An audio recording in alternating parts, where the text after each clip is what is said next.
বাংলাদেশে আমার যেটা ধারণা 60% বাংলাদেশি মানুষ এরা মানুষের পর্যায়ে পড়ে না, সব জন্তু জানোয়ারের পর্যায়ে পড়ে। আপনি বাংলাদেশের যদি ক্যারেক্টারটা দেখেন, মানে যবে থেকে স্বাধীন হয়েছে বা স্বাধীনতার আগে থেকে আর এই 2024 সাল পর্যন্ত আপনি দেখুন, 2024 সালে দেখুন শেখ হাসিনার বিরুদ্ধে রাজনৈতিক মতাদর্শগত আন্দোলন হতে পারে, সেই নিয়ে আমি কোনো মন্তব্য করব না, তাদের নিজেদের দেশের আভ্যন্তরীণ ব্যাপার।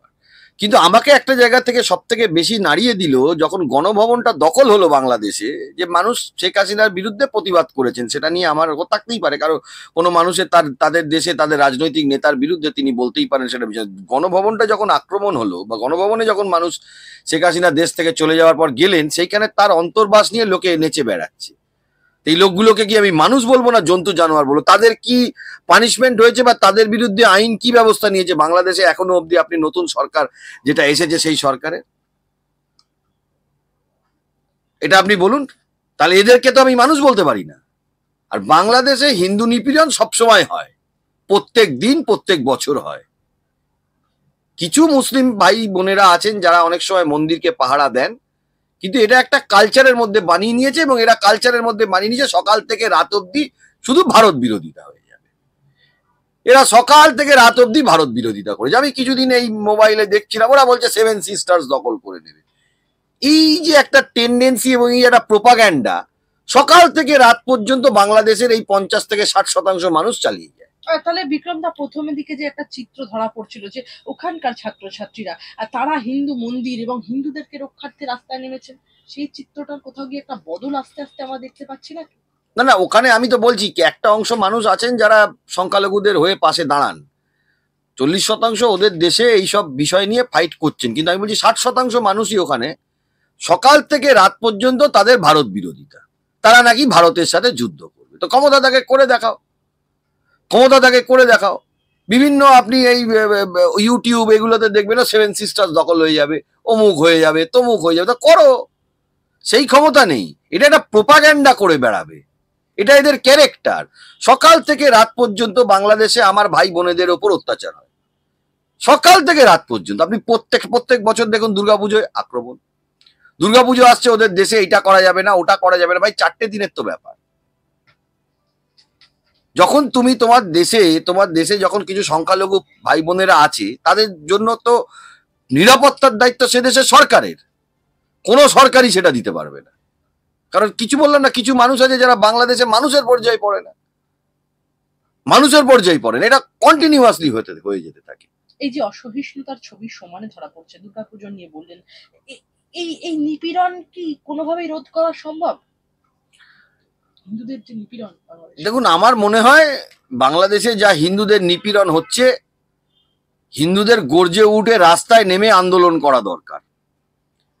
এবং প্রয়োজনে যে হিন্দুদের আরেকটা প্রবলেমও আছে, এরা বসে বসে শুধু মার খেয়ে যায়, তাহলে তো হবে না।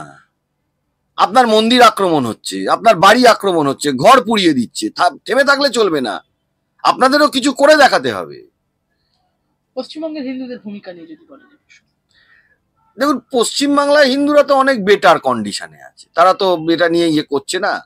কিন্তু আমার খারাপ লাগে যখন আমার ভাই বা বোনের ওপর যদি কোনো আক্রমণ হয়, আর সেই প্রতিবাদটা পশ্চিমবাংলাতে অন্য অনেক কিছু নিয়ে প্রতিবাদ হয়, এপারে এইটা নিয়ে প্রতিবাদ বা ইয়ে হয় না। এটা আমি দেখেছি, সারা পৃথিবীর বিভিন্ন জিনিস নিয়ে এখানে প্রতিবাদ হবে, যখন বাংলাদেশে কোনো কিছু ঘটনা ঘটবে সেইটা নিয়ে কিন্তু এই পশ্চিম বাংলায় প্রতিবাদ হয় না। দিনের পর দিন ওখানে হয়, দিনের পর দিন অত্যাচার নিপীড়ন রেগুলার বেসিসে হচ্ছে। বিক্রম দা, বাংলাদেশি এই যুবকের তাকে যে একদম একদম তাকে আহার করিয়ে এই যে তার নির্মম হত্যা, কি বলবেন এই বিষয়টিকে, কিভাবে দেখছেন?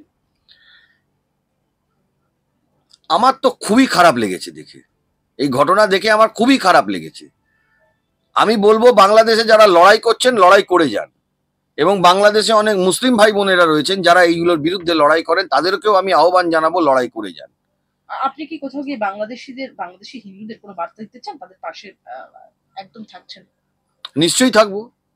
আমি যেখানে দেখুন হিন্দু মুসলিম খ্রিস্টান শিখ জৈন বুদ্ধিস্ট যেই হোক, নিপীড়িতদের পাশে আমি সবসময় থাকবো।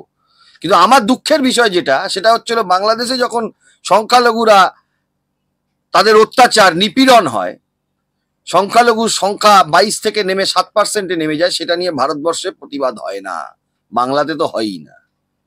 এইটার জন্য আমার আপত্তি এবং এইটার বিরুদ্ধে আমি প্রতিবাদ করছি। আমার যে কোনো পৃথিবীর যে কোনো প্রান্তে যে কোনো মানুষ যদি আক্রান্ত হয়, যে কোনো মানুষের ওপর যদি অত্যাচার হয়, আমার মন কাঁদে। কিন্তু বাংলাদেশে যেটা আমি দেখেছি, বাংলাদেশের মানুষের ওপর ছোটবেলা থেকে, আমি তো আজকে থেকে না, যখন আমি অল্প বয়স ছিল তখন থেকে আর আজ পর্যন্ত প্রত্যেক বছর শুনে আসি, প্রত্যেক বছর শুনে আসি, কারণে অকারণে ওখানে যেই সরকারে আসুক, সে আপনার হাসিনা থাকুক, সে আপনার বেগম খালেদা থাকুক, সে আপনার এরশাদ সাহেব থাকুক, সে আপনার এই ইউনূস থাকুক, যেই সরকারে থাকুক, হিন্দুদের ওপর অত্যাচার প্রত্যেকটা আমলে হয় এবং সেটা নিয়ে পশ্চিমবাংলায় প্রতিবাদ হয় না। দুঃখের বিষয় এই জায়গাটা। আমরা আমার শেষ প্রশ্ন আপনার কাছে, যতদূর খবর আমরা পাচ্ছি সূত্র অনুযায়ী, বাংলাদেশের যে গণতান্ত্রিক প্রক্রিয়ায় নির্বাচন এতদিন হতো, শোনা যাচ্ছে সেটি নাকি আর হবে না। দেখুন, ইউনিস যে সরকারে বসেছে, একে কেউ বসিয়ে দিয়েছে, এর এত ক্ষমতাও নেই আর এ কিছু করতেও পারবে না, কারণ ওখানে হাজার একটা গ্রুপ আছে। বাংলাদেশের রাজনৈতিক দলগুলোর নাম যদি বলতে হয়, মানে তার মধ্যে তো আমি বললাম 50-60% তো মানুষই আছে সব ভ্যান্ডালিস্ট, ওখানে দখল করে নিল। আমি দেখছিলাম টিভিতে যখন গণভবন দখল হয়েছে, ওই যেটা আপনার ওই ল্যাট্রিন, ইট, এও লোকে চুরি করছে। মানে আমি দেখে অবাক হয়ে যাচ্ছি, এগুলো লোকে চুরি করে কি?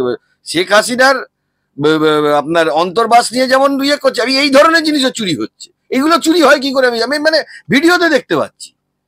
তাতে ওই দেশের যারা লোক আছে তাদের নিজেদেরই কোনো মান সম্মান নেই, যারা এই ধরনের কাজ করছেন। এবং সব থেকে বড় কথা, এখনো অবধি তাদের বিরুদ্ধে কোনো আইনি কার্যকর হয়নি, আইনের দিক থেকে তাদের বিরুদ্ধে কোনো ব্যবস্থাই নেওয়া হয়নি, কারণ সেই ক্ষমতাই এই সরকারের নেই। এই সরকার না কোনো সরকারেরই থাকবে না, যে যা পারে ওখানে তাই করে। ওরা শুধু বড় বড় ডায়লগ দিয়ে যাবে আর ঘুমিয়ে ঘুমিয়ে ফেসবুকে দেখে বলে যাবে হ্যান কারেঙ্গা ত্যান কারেঙ্গা। তাহলে আইনের শাসন চলে না বাংলাদেশে, শাসকের আইন চলে, এটাই বলছেন। শাসকটাই কে সেটাই তো বোঝা সম্ভব না বাংলাদেশে, শাসকটা তো কে সেটাই তো বোঝা সম্ভব না বাংলাদেশে। সমস্যাটা তো এই জায়গাটা, মাথার উপরে যে বসে আছে সে শাসক, না ওদের দেশের জনগণ শাসক, না কোনো রাজনৈতিক দল শাসক, না যারা ধর্ম নিয়ে প্রচার করেন তারা শাসক, না কারা শাসক, এটাই তো বোঝা সম্ভব না বাংলাদেশে। যে যেরকম পারে, পুলিশ সব একটা টাইমে দেখলাম পুলিশ সব পালিয়ে গেছে, পুলিশই নেই এলাকায়। ছাত্র জনতাকে রাস্তায় ওই ট্রাফিক গার্ডের কাজ করতে হচ্ছে, আবার পুলিশকে নিয়ে আসতে হচ্ছে, আবার কখনো কখনো আর্মি শাসক হয়ে যায়। তাহলে ওদের দেশে কে শাসক এটা বোঝা, এই শাসকটাই কে সেটা নিয়েই তো বড় প্রশ্ন। যে ক্ষমতায় আছে সে শাসক, না যে বিরোধিতায় আছে সে শাসক, শাসকটাকে সেটা নিয়েই ওদের দেশে সমস্যা।